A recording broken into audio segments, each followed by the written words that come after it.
घर के नीचे लाश पड़ा हुआ है, पूरा परिवार ऊपर अपना मस्ती में है। मस्ती में यानी आपको पहले से अंदेशा था कि हमारे बेटी के साथ गलत हो सकता है। इसलिए अंदेशा था कि जो तो मैंने कई बार हम जो तो मैंने वहां गए, इसको जब प्रताड़ित किया जाता था, एक बार मार करके हाथ तोड़ दिया गया। हाँ, हमारी बेटी की सास जो कहने के लिए रिश्ता तो समधिनी का है, लेकिन वो मैंने बुझिए कि जो तुमने गई गुजरी हुई औरत।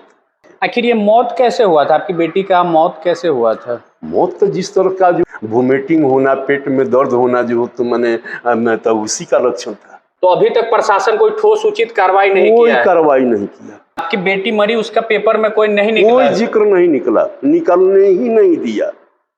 किसी भी पेपर में नहीं निकला? किसी भी पेपर में निकलवाने ही नहीं दिया। उसका भाई निरंजन कुमार जिसका रुद्दी पोखर घर है, निकलवाने नहीं दिया।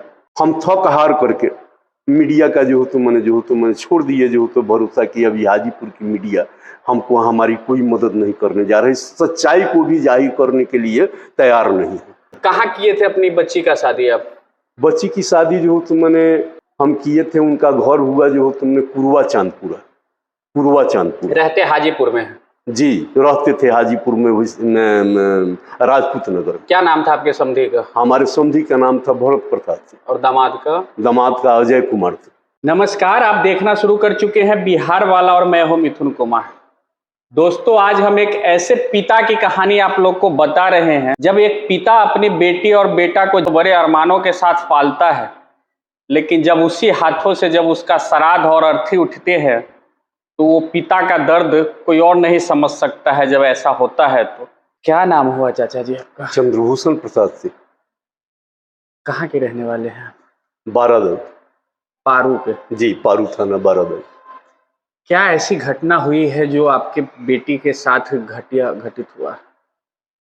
13 तारीख के रात में 10 बजे के आसपास में हमारी एक दूसरी बेटी फोन पर बताई कि पापा रिमझिम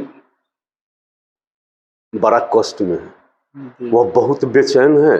वो खाली इतना ही कही है कि हमारे पेट में बड़ा दर्द है, वोमिटिंग हो रहा है, कपड़ा भी खराब हो गया, कोई देखने वाला नहीं है। रुक रुक कर आवाज उसका निकल रहा था जी। और ये पूछने लगी क्या हुआ, कैसे हुआ, कुछ बताओ तो सही, कोई है नहीं।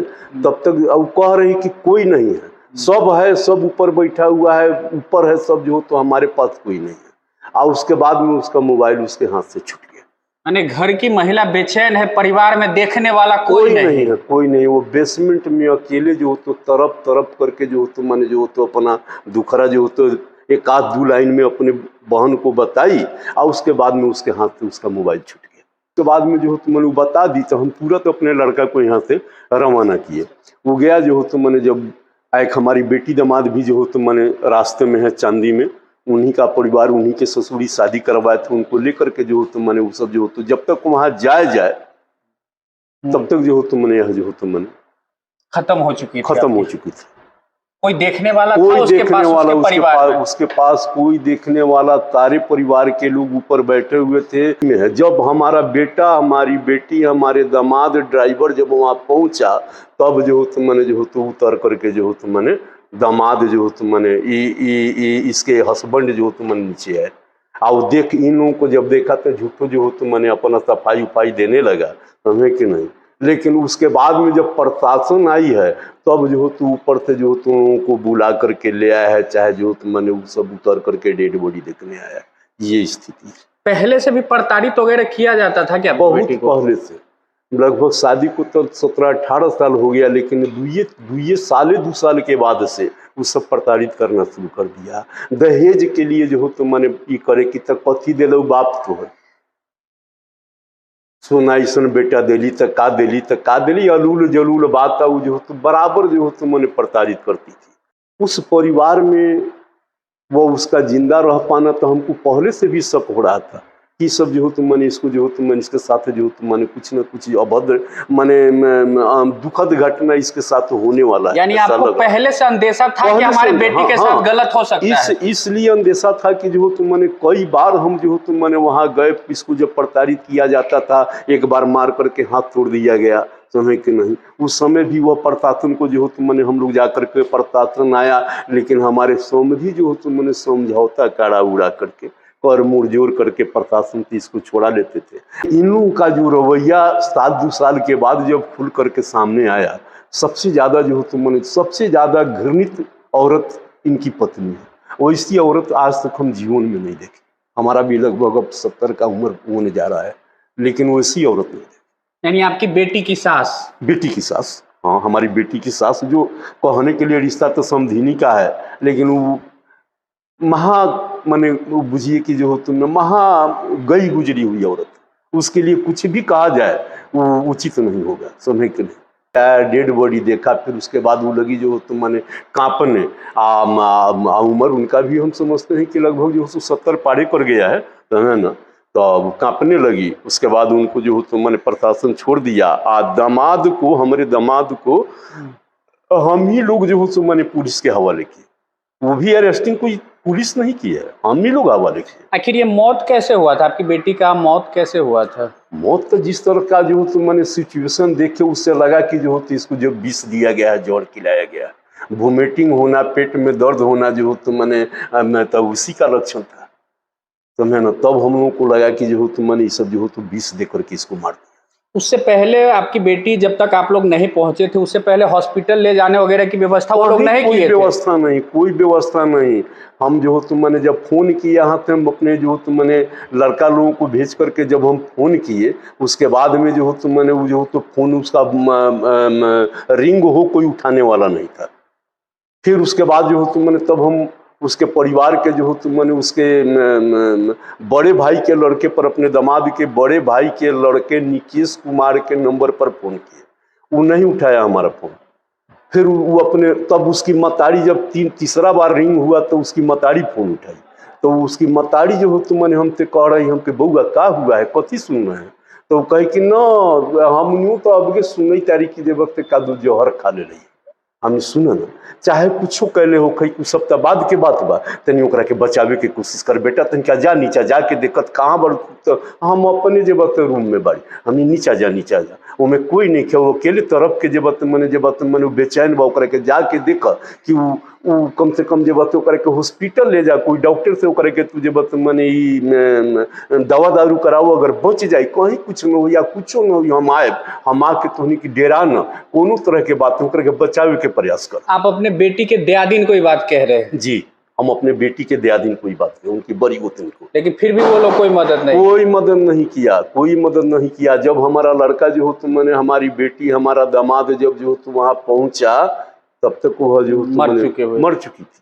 उसके बाद प्रशासनिक में केस उस किए आप? उसका दाह संस्कार वगैरह सब आप ही लोग किए? सारा कुछ हम ही लोग को करना पड़ा। घर वाले सब भाग चुके? सब भाग गए, सब। जब तक पोस्टमार्टम के लिए डेड बॉडी गया, थाना भी जो हो तो अपनी गाड़ी नहीं दिया डेड बॉडी ले जाने के लिए, तो हम अपनी गाड़ी से जो हो तो मैंने जो तो डेड बॉडी लेकर के गए। उसका एक लड़का, हमारा लड़का, और जो तो हमारा ड्राइवर, हमारी बेटी दामाद, इस सब कोई जो तो मैंने गए हैं वहाँ।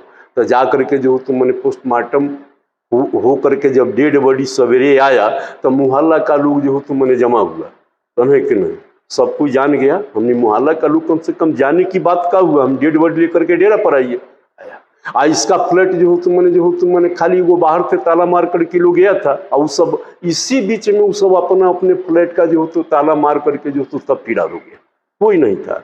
इवन यहाँ तक कि क्रियाकर्म करने के लिए इस 12-14 दिन में कोई नहीं आया उस परिवार से। यानी आपकी बेटी के लाश को जब छोड़ के भागा, उसके बाद श्राद्ध कर लिए आप लोग, तब तक कोई नहीं आया, कोई नहीं आया। जिन लोगों का FIR में नाम नहीं था, वो लोग भी नहीं आए।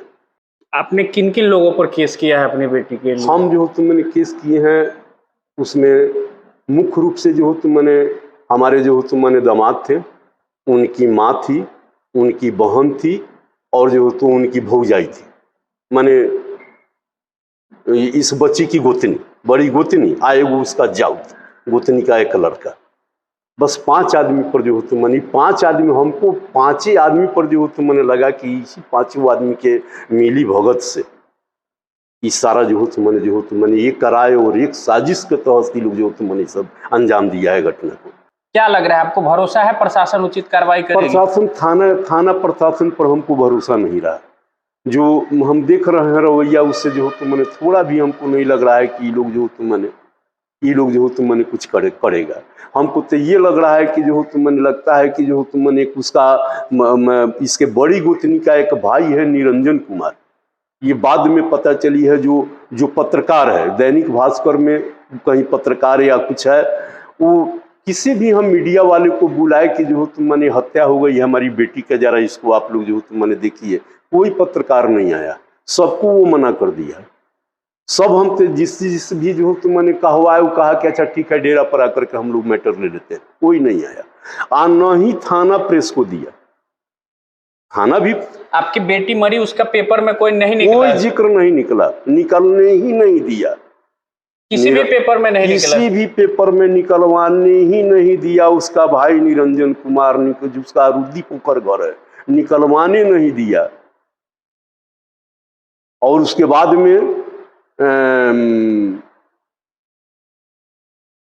हम थक हार करके मीडिया का जो तो मैंने छोड़ दिए, जो तो भरोसा किया अभी हाजीपुर की मीडिया हमको हमारी कोई मदद नहीं करने जा रही, सच्चाई को भी जाहिर करने के लिए तैयार नहीं है, सिर्फ निरंजन कुमार के डर से। प्रशासन अब इसमें कितना उचित कार्रवाई करती है नहीं करती है, लेकिन अभी तक इनको प्रशासनिक व्यवस्था पर भरोसा नहीं है कि प्रशासन क्या जांच कर रही है। हाजीपुर के प्रशासन या बिहार पुलिस से मेरा भी आग्रह है कि इन जैसे लोग की जिसकी बेटी का हत्या हो गया हो तो इस पर उचित कार्रवाई किया जाए और इसकी जांच त्वरित कार्रवाई किया जाए। हम बिहार के माननीय मुख्यमंत्री और डीजीपी साहब से भी यही कहते हैं कि इन्होंने जो पिटीशन दिया है, इन्होंने जो आवेदन दिया है, इसकी उचित कार्रवाई की जाए और उचित जांच किया जाए।